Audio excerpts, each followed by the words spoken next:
ನೇರ ದಿಟ್ಟ ನಿರಂತರ ಸುದ್ದಿಗಳಿಗಾಗಿ ವೀಕ್ಷಿಸಿ KS news TV Kannada. Vijayanagara ಜಿಲ್ಲೆ ಹರಪನಹಳ್ಳಿ ತಾಲೂಕಿನ ಕಂಚಿಕೆರೆ ಗ್ರಾಮ ಪಂಚಾಯಿತಿಗೆ ಅಧ್ಯಕ್ಷ ಸ್ಥಾನಕ್ಕೆ ನೀಲಮ್ಮ ಮಂಜಪ್ಪ, ಉಪಾಧ್ಯಕ್ಷ ಸ್ಥಾನಕ್ಕೆ ತನುಜಾ ನಾಗರಾಜ್ ರಾಜೀನಾಮೆ ಸಲ್ಲಿಸಿದ್ದರಿಂದ ತೆರವಾದ ಸ್ಥಾನಕ್ಕೆ ದಿನಾಂಕ ಜೂನ್ 5, 2025 ಗುರುವಾರ ನಡೆದ ಚುನಾವಣೆಯಲ್ಲಿ ಅಧ್ಯಕ್ಷ ಸ್ಥಾನಕ್ಕೆ ಜಿ. ಅಶೋಕ್, ಉಪಾಧ್ಯಕ್ಷ ಸ್ಥಾನಕ್ಕೆ ಲಲಿತಮ್ಮ ವೆಂಕಟೇಶ್ ಒಬ್ಬರೇ ನಾಮಪತ್ರ ಸಲ್ಲಿಸಿದ್ದರಿಂದ ಅವಿರೋಧವಾಗಿ ಆಯ್ಕೆ ಮಾಡಲಾಯಿತೆಂದು ಚುನಾವಣಾಧಿಕಾರಿ ತಹಸೀಲ್ದಾರ್ ಬಿ. ವಿ. ಗಿರೀಶ್ ಬಾಬು ಘೋಷಣೆ ಮಾಡಿದರು.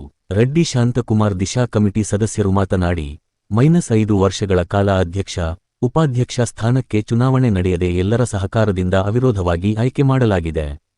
ಮುಂದಿನ ದಿನಗಳಲ್ಲಿ ಎಲ್ಲರೂ ಸಹಕಾರ ನೀಡಿದರೆ ಅಭಿವೃದ್ಧಿ ಕೆಲಸ ಮಾಡಿಕೊಂಡು ಹೋಗೋಣ.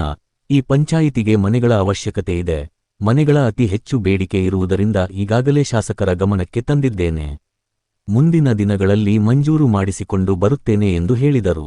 ನೂತನ ಅಧ್ಯಕ್ಷರಾದ ಜಿ.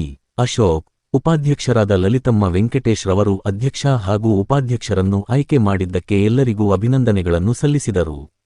ಇದೇ ಸಂದರ್ಭದಲ್ಲಿ ಮುಖಂಡರಾದ ರೆಡ್ಡಿ ಶಾಂತಕುಮಾರ್ ದಿಸಾ ಕಮಿಟಿ ಸದಸ್ಯರು K. S. Jathappa, G. M. Karibasayya, ಈಡಿಗರ Venkatesh, G. K. Nagaraj, B. Panchappa, H. Bheemanna, Bhovi Chinnappa, Yariswamy, Y. Subasu, G. Ramesh, Parusappa, M. Siddappa, B. Kotresh, S. Prasannakumar, K. Halesh, T. Shivakumar, K.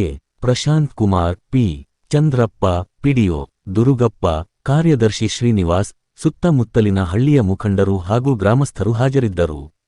ವರದಿ ಮಹೇಶ್ ಅರಸೀಕೆರೆ. ಉಪಾಧ್ಯಕ್ಷ ಸ್ಥಾನಕ್ಕೆ ಈಡಿಗರ ಲಲಿತ, ಅಧ್ಯಕ್ಷ ಸ್ಥಾನಕ್ಕೆ ಪರಿಶಿಷ್ಟ ಜಾತಿ ಮೀಸಲಾತಿದೆ, ಉಪಾಧ್ಯಕ್ಷ ಸ್ಥಾನಕ್ಕೆ ಸಾಮಾನ್ಯ ಮಹಿಳೆ ಇದೆ. ಹಾಗಾಗಿ ಇಬ್ಬರು ನಾಮಪತ್ರವನ್ನು ಕ್ರಮಬದ್ಧವಾಗಿ ನಾನು ಅಂಗೀಕರಿಸಿದ್ದೀನಿ. ಅದಕ್ಕೆ ಈಗ ಚುನಾವಣೆ ನಡೆಸುವಂಥ ಪ್ರಮೇಯ ಬರೋದಿಲ್ಲ, ಒಂದೊಂದೇ ನಾಮಪತ್ರ ಇರೋದ್ರಿಂದ. ಆದ್ದರಿಂದ ಇವರು ಕಂಚಿಕೆರೆ ಗ್ರಾಮ ಪಂಚಾಯತ್ ಅಧ್ಯಕ್ಷರ ಸ್ಥಾನಕ್ಕೆ ಗಂಗಪ್ಪ ಅಶೋಕ ಮುಂದಿನ ಅವಧಿವರೆಗೆ ನಾನು ಅಧ್ಯಕ್ಷ ಎಂದು ಘೋಷಿಸುತ್ತೇನೆ. ಈಡಿಗರ ಮುಂದಿನ ಅವಧಿಗೆ ಉಪಾಧ್ಯಕ್ಷರಾಗಿ ನಾನು ಘೋಷಿಸುತ್ತೇನೆ.